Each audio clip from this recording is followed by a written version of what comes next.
አሰላሙ አለይኩም ወራህመቱላሂ ወበረካቱ። ዛሬም ድንቅና አስተማሪ በሆነ ታሪክ ተመልሰናል። ቪዲዮውን እስከ መጨረሻው ድረስ ይከታተሉ። ድንቅ ታሪኮች እንዲደርሳችሁ ከፈለጋችሁ ሂላል ኢስላሚክ ስቶሪን ሰብስክራይብ ማድረግ እንዳትረሱ። ቪዲዮውን ላይክ በማድረግ ይጀምሩ። አንድ መርዋን የተባለ ሁለት ወንድ ልጆች የነበሩት አባት ነበር። ሚስቱ ከሞተችበት በኋላ ሁለት ወንድ ልጆቹን ብቻው ያሳድጋል። ትልቅ የማሳ መሬት የነበረው እድሜው ገፋ ያለ ሰው ነበር። ይህ ሰው ሁለት ልጆች ነበሩት። የመጀመሪያው ልጁ ዘይድ ሲሆን ሁለተኛው ደግሞ ዚያድ ነበር። ይህ ሰው በመንደሩ ሰዎች ዘንድ በጥበበኝነቱና በቸርነቱ ይታወቃል። እድሜው ገፍቶ ስለነበር ሁለት ልጆቹን ጠራቸውና እንዲህ አላቸው፣ ይሄ ሰፊ መሬት አላህ ለኛ የዋለው ሪዝቁ ነው። በሱ ላይ ዝሩበት፣ በደንብም ጠብቁት አላቸው። ነገር ግን የአላህ ውሳኔ ሆኖ ይህ ሰው ሲሞት ማሳው የልጆቹ መሆኑን የሚያሳይ በወረቀት ላይ የጻፈው አደራ አልነበረም። ይህም ነገር ጎረቤታቸው በእነሱ ላይ እንዲመቃኝና እንዲከጅል አደረገው። ጎረቤታቸው ንብረትን በጣም የሚወድ ከበፊትም ያስበው የነበረው ጉዳይ ነበር። ጓደኛዬ ትቶት የሄደው ንብረት ለኔ ነው የሚገባው፣ ለብዙ ዓመት ሳስበው የነበረው ጉዳይ ነው አለ። የመንደሩ ሰዎችም እንዳያውቁበትም የዛ ጥበበኛ ሁለት ልጆች ገና ሕፃን ስለነበሩ እነሱን መንከባከብ በሚል ሰበብ ወደ እነሱ ተቀላቀለ። ያ ሰፊ የማሳ መሬቱንም እንደ ራሱ ንብረት እየኮተኮተ ይንከባከበው ጀመር። በዚህ ሁኔታ ላይም ሁለቱ ልጆች እስኪያድጉ ድረስ ቀጠለ። ዘይድና ዚያድም አድገው ወጣት ሆኑ። በዛ ሰዓትም አባታቸው ትቶላቸው የሄደውን ንብረትም ፈለጉ። መጥፎ ጎረቤታቸውም ይህንን ባወቀ ጊዜ ከነሱ በፊት አስቀድሞ ሊይዘው ፈለገ።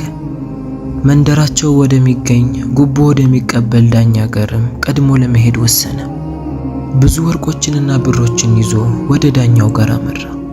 እሱ ጋርም በደረሰ ጊዜ ወርቁን እያሳየው አንድ ጉዳይ ነበረችኝ፣ እሷን እንድታስፈጽምልኝ ይፈልጋለሁ። ያኔ የምታየውን ንብረት ሁሉ ትወስዳለህ አለው።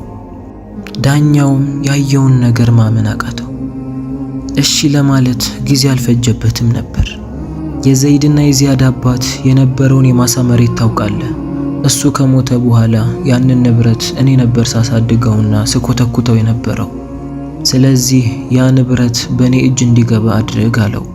ዳኛውም ፈገግ ብሎ አታስብ፣ ይሄ ቀላል ነው አለው። በቀጣዩ ቀንም ሁለቱ ወንድማማቾች ዳኛው ዘንድ ንብረታቸውን ፈልገው መጡ። ነገር ግን አስቀድሞ ያጎረቤት ጉዳዩን አስጨርሶ ነበር። ዳኛውም ተነስቶ አባታችሁ በሞተ ጊዜ አስቀምጦት የሄደው ምንም አይነት ኑዛዜ የለም። ስለዚህ የአባታችሁ ንብረት የሆነው ያ ትልቅ ማሳ ለእናንተ ሳይሆን ለጎረቤታችሁ ነው የሚገባው፣ ምክንያቱም እሱ ነበር ሲኮተኮተው የነበረው አለ። ዘይድም ተነስቶ ዳኛ ሆይ ይሄማ በደል ነው የሚሆነው፣ እንዲህማ ሊሆን አይችልም፣ አባታችን ትቶት የሄደው ንብረት ለኛ ነው የሚገባው አለ። ዳኛው ግን የዘይድን ንግግር ከምንም አልቆጠረውም ነበር።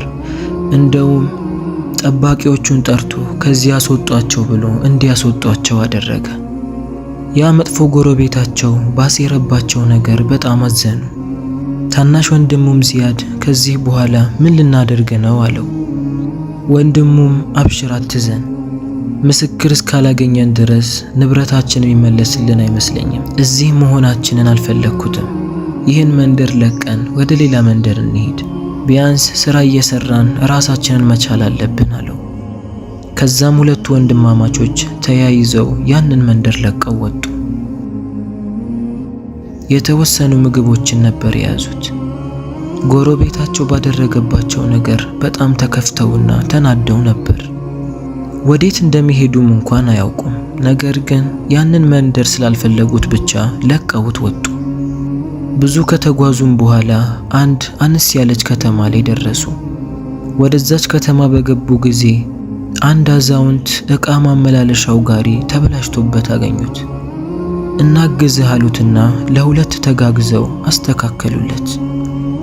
አዛውንቱም ሁለቱ ወንድማማቾች ባደረጉለት ነገር በጣም ተደሰተ። የዚህ መንደር ሰዎች እንዳልሆኑም አውቀዋል። ከየት ነው የመጣችሁት? ታሪካችሁን ንገሩኝ እስቲ አላቸው። ሁለቱ ወንድማማቾችም ታሪካቸውን ነገሩት። አዛውንቱም እኔ በምን ልረዳችሁ እችላለሁ? የፈለጋችሁትን ነገር ጠይቁኝ አለ። ዘይድም እዚህ ትንሽ ከተማ ውስጥ ስራን እስክናገኝ ድረስ አስጠግቶ የሚያሳድረንን ሰው እንፈልጋለን፣ በሱ ብትተባበሩን ደስ ይለናል አላቸው።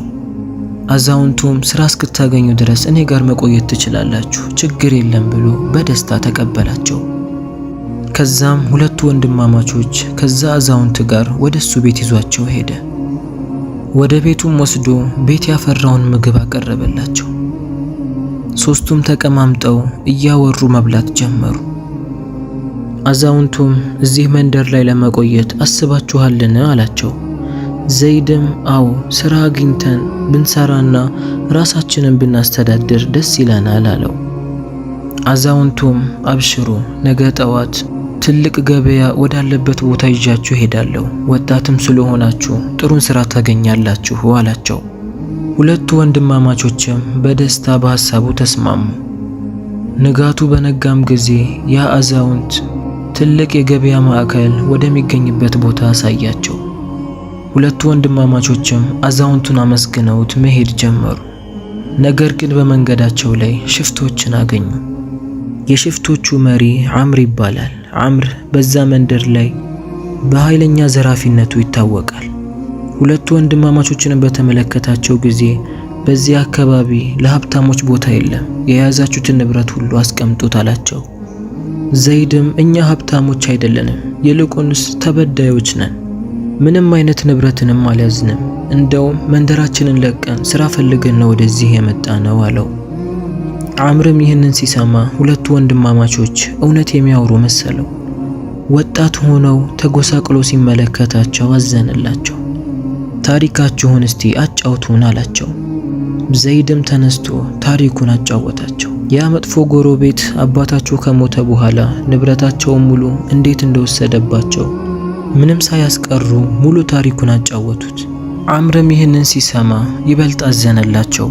ምረዳችሁ ነገር ካለ ንገሩኝ፣ እናንተ ስትታዩ እውነት የተናገራችሁ ይመስላል አላቸው። ዘይድም ይህንን ከአንድ ሽፍታ ሲሰማ በጣም ተገረመ። በውስጡም ይሄ ሽፍታ ሰው ምናልባት ፈልጎ ላይሆን ይችላል እዚህ ውስጥ የገባው እያለ ከራሱ ጋር ማውራት ጀመረ። ዘይድም ወደ አምር እየተመለከተ ስትታይ ጥሩ ሰው ትመስላለህ፣ እስቲ ታሪክህን አጫውተን አለው። አምርም በዚህ ሰዓት እስካሁን ደብቆት የነበረውን ሚስጥር አውጥቶ ነገራቸው። ወደ እነሱም እየተመለከተ የኔና የናንተ ታሪክ የተመሳሰለ ነው። እኔም ወላጆቼ ጥለውልኝ የሄዱት ንብረት ነበረኝ፣ ትልቅ ማሳ። ያንን ማሳ በደንብ እየኮተኮትኩ እንከባከበው ነበር። በዛም ንብረት ወንድም እህቶቼን እመግባቸዋለሁ፣ አሳድጋቸዋለሁ። ነገር ግን አንድ ቀን በድንገት በዚህ ሁኔታ ላይ ሳለን ሽፍቶች መጥተው መንደሩን ሁሉ ወረሩት።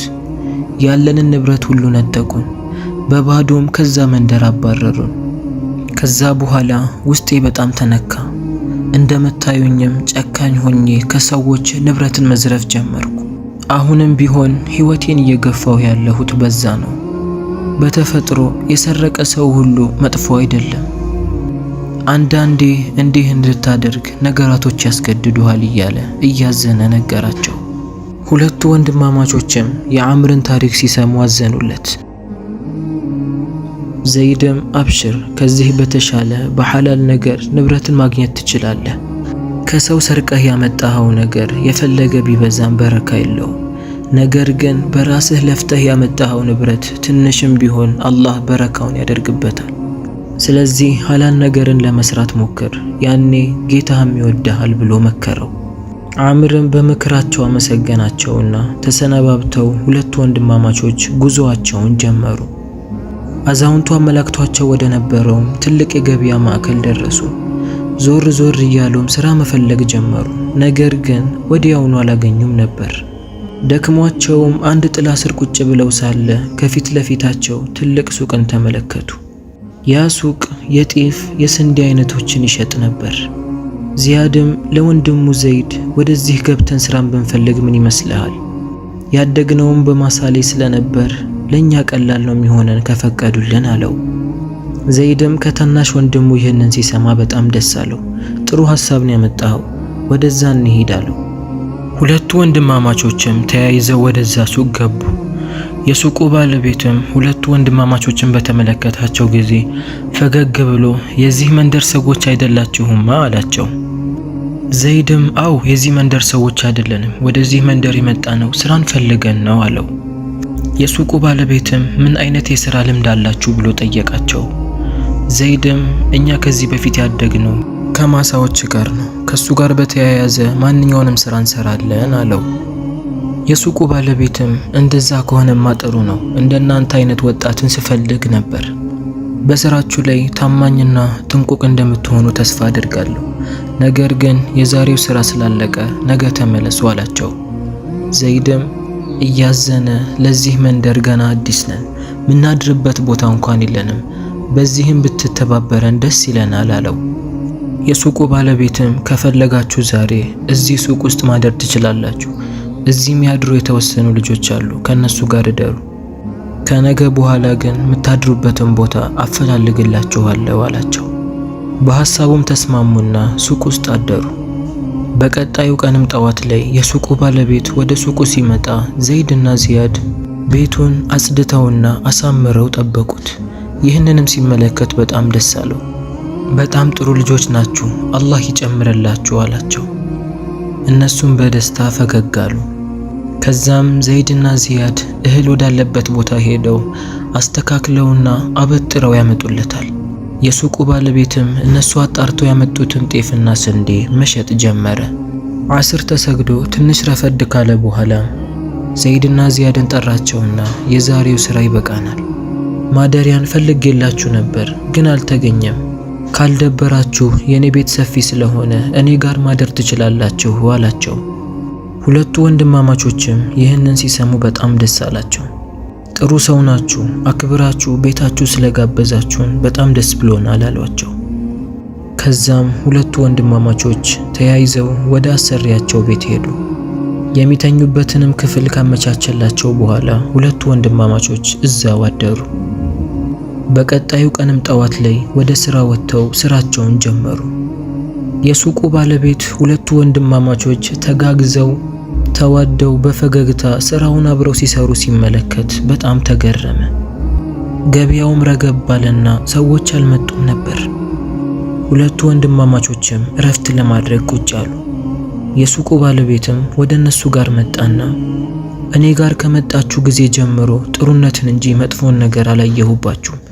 እስቲ ታሪካችሁን ንገሩኝ፣ ታሪካችሁን እኮ አልነገራችሁኝም አላቸው። ታላቅ ወንድምየውም ዘይድ ታሪኩን ሙሉ ይነግረው ጀመር። ወደዚህ የመጡት ስራን ፈልገው እንደሆነና በመንደራቸው ላይ አባታቸው ትቶት የሄደውን ውርስ ጎረቤታቸው በምን አይነት መንገድ እንደወሰደባቸው ምንም ሳያስቀሩ አሳዛኝ ታሪካቸውን ለአሰሪያቸው ነገሩት።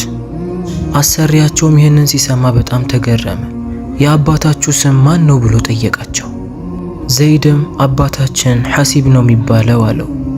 አሰሪያቸውም ይህንን ሲሰማ ብድግ አለና እናንተ የሐሲብ ልጆች ናችሁ? አባታችሁ ሐሲብ እኮ ከአላህ በኋላ ትልቅ ውለታን ይዋልልኝ ባለ ውለታዬ ነው። ይህን የምታዩትን ትልቅ ሱቅና ቤቴንም መግዛት የቻልኩት በሱ ነው። ዘይድም ከዚህ በፊት አባታችንን ታውቀዋለህ ማለት ነውን ብሎ ጠየቀው። አሰሪያቸውም አዎ በደንብ ነው እንጂ ማውቀው፣ ያኔ ወጣት እያለሁ የአባታችሁ ማሳ ላይ ይሰራ ነበር። እናንተ ገና ሕፃን ነበራችሁ። ለብዙ ዓመታት እሱ ጋር በደስታ ሰርቻለሁ። እሱ ዘንድ ብዙ ከሰራሁም በኋላ ንብረትን ሰጠኝና ከብቶችን ግዛና አራባ፣ እሱን እየሸጥክ ተዳደር በራስህ አለኝ። እኔም የሱን ምክር ተቀብዬ ገዛው። ነገር ግን እድሜ እየገፋ ሲመጣ እነሱን መንከባከብ አቃተኝ። እንደገና አባታችሁ ሐሲብ ወደ ገበያ ወጥቼ ትልቅ ሱቅን እንድከፍት ንብረትን ጨምሮ ሰጠኝ። እኔም ወደዚህ መጥቼ የምታዩትን ሱቅ ከፈትኩኝ። አባታችሁን ሐሲብ እኮ ማያውቀው ሰው የለም። ሁሉም ሰው በጥሩነቱና በቸርነቱ ነው የሚያውቀው። ግን እናንተ አትጨነቁ፣ አብሽሩ። አባታችሁ ንብረቱን አላህ በሚወደው በሐላል ነገር ነው የሰበሰበው። ንብረታችሁ በእጃችሁ ይገባል፣ እኔም እረዳችኋለሁ። ዘይድና ዚያድም ንብረታችንን ለማስመለስ ግዴታ ማስረጃ ያስፈልገናል፣ እሱን ከየት ነው የምናመጣው አሉት። አሰሪያቸውም አው እሱን ቀጥታ ማግኘት ትንሽ ሊከብድ ይችላል፣ ነገር ግን እኔ አባታችሁ ዘንድ በምሰራ ጊዜ እኔ ስሞት ይሄ ማሳ የልጆቼ ነው ብሎ ውልን አጽፎ ነበር። ያንን ውል የት እንደሚያስቀምጠው አውቃለሁ። ቦታውን ነግራችሁና እናንተ ከዛ አውጡት፣ ያኔ እሱን ይዘን ዳኛው ዘንድ እንከራከረዋለን አላቸው። ዘይድም እያዘነ ይህንን ማድረግማ በጣም ከባድ ነው፣ ያ መጥፎ ጎረቤት ማሳችንን ብቻ ሳይሆን ቤታችንን ሁሉ ተቆጣጥሮታል፣ እዛ ነው እየኖረ ያለው ብሎ ነገረው። አሰሪያቸውም ያለዚህ ውልማ ንብረቱን ማስመለስ ከባድ ነው የሚሆነው፣ ግዴታ እሱን ማግኘት አለብን፣ እሱን ለማግኘት የሚጠቅመንን ዘዴ ሁሉ መጠቀም አለብን አላቸው። ከዛም ሶስቱም ቁጭ ብለው ዘዴን መፈለግ ጀመሩ። ከትንሽ ቆይታ በኋላም ዚያድ እኔ ሐሳብ አለኝ አለ። ምንድነው ሐሳብህ ብለው ሲጠይቁት መንገድ ላይ የመጣን ሳለ አምር የተባለውን ሽፍታ አስታወስከው? እሱ እኮ በማንኛውም ሰዓት ልረዳችሁ ዝግጁ ነኝ ብሎናል። ውሉ የተቀመጠበትን ቦታ ለሱ እንንገረውና እንደምንም ይዞልን ይውጣ አለው። ሁለቱም በዚያድ ሐሳብ ተስማሙ። ከዛም ሶስቱም ተያይዘው አምርን ወዳገኙበት ቦታ ሄዱ። ቦታው ላይም ሲደርሱ አምርን ከቦታው ላይ አጡት። ዞር ዞር እያሉም ፈለጉ፣ ነገር ግን አምርን አላገኙትም። ተስፋ ቆርጠው አመሻሽ ላይ እየተመለሱ ሳለ መንገድ ላይ ተቀምጦ ውሃን ሲሸጥ አምርን አገኙት። ለካ አምር የመከሩትን ምክር ተቀብሎ ከሰዎች መዝረፉን ትቶ በሐላል መንገድ ስራን እየሰራ ነበር። ይህንንም ሲመለከቱ ሁለት ወንድማማቾች ደስ አላቸው። ወደሱም ጠጋ አሉና በዚህ ሁኔታ ላይ ሆነህ ስላገኘንህ ደስ ብሎናል አሉት። አምርም አዎ ከሰው ዘርፍ ያገኘሁት ንብረት ምንም ያህል ቢበዛ በረካ የለው፣ የራሴን ትንሽ ስራ እየሰራው አላህ በረካውን ቢያወርድልኝ ይሻላል አላቸው። ነገር ግን እናንተ ወደ እኔ እንዴት ተመልሳችሁ ልትመጡ ቻላችሁ? መረዳችሁ ነገር አለ እንዴ አላቸው። ዘይድም አዎ አለና ሶስቱ ቁጭ ብለው ተወያይተውበት የነበረውን ጉዳይ ለሱም ነገሩት። ይህንን ሲሰማ አምር በደስታ እሺ አላቸው። እናንተን የሚጠቅም ነገር ከሆነ እናንተን ከመርዳት ወደ ኋላ አልልም፣ ያ መጥፎ ጎረቤት የእጁን ማግኘት አለበት አላቸው። ከዛም ሁለት ወንድማማቾች አባታቸው አስቀምጦት የነበረው ውል ቦታውን ለአምር ነገሩት። አምርም ጊዜ አላጠፋም ነበር። በዛኑ ቀን ማታ ላይ ቤታቸውን አሳዩትና ዘዴውን ተጠቅሞ ወደ ቤቱ መግባት ቻለ። ውሉንም አግኝቶ ይዞላቸው መጣ። ሁለቱ ወንድማማቾችም አምር ይዞላቸው የመጣውን ውል ሲመለከቱ በጣም ደስ አላቸው። በዛ ውል ላይ ንብረቱ የነሱ መሆኑን የሚገልጽ እውነተኛ ማስረጃ ነበር። አራቱም በደስታ ተቃቀፉ። ከዛም ውሉን ይዘው ወደ ፍርድ ቤት ለመሄድ ወሰኑ። ንጉሱ ጋርም በደረሱ ጊዜ ማስረጃቸውን እያሳዩት ንብረታችን እንዲመለስልን እንፈልጋለን አሉት። ንጉሱም ውሉን ከተመለከተ በኋላ ያ መጥፎ ጎረቤትና ያ ጉቦን ተቀብሎ የነበረው ዳኛ ወደሱ ጋር እንዲቀርቡ አዘዘ። በሰሩትም ስራ የገንዘብና የእስራት ቅጣት እንዲቀጡ አደረገ። ማሳውና አባትየው ትቶት የሄደው ንብረት ሁሉ ለሁለቱ ልጆቹ ለዚያድና ለዘይድ እንዲሆን አደረገ። በዚህም ምክንያት ሁለቱ ወንድማማቾች ንብረታቸውን ማስመለስ ቻሉ። ከታሪኩ ትልቅ ትምህርትን መውሰድ እንችላለን። ተበዳይ የሆነ አካል ምንም ያህል ቢበደልና ቢዘገይ መጨረሻ ላይ አላህ ለሱ ያስቀመጠለት ሐቁ መውጣቱ አይቀርም። አላህ ሱብሓነሁ ወተዓላ ከበደል ይጠብቀን። በዱንያ ላይ በዳይ ከመሆን ተበዳይ መሆን ይሻላል። ምክንያቱም ነቢዩ ሰለላሁ ዐለይሂ ወሰለም የተበዳይን ዱዓ ፍሩ፣ ምክንያቱም የሱ ዱዓ በሱና በአላህ መካከል ግርዶ የለውም ብለው ተናግረዋል።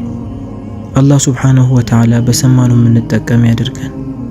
ቪዲዮውን ሼር ማድረጋችሁን እንዳትረሱ። አስተያየት ካላችሁ ኮሜንት ስር አስቀምጡልን።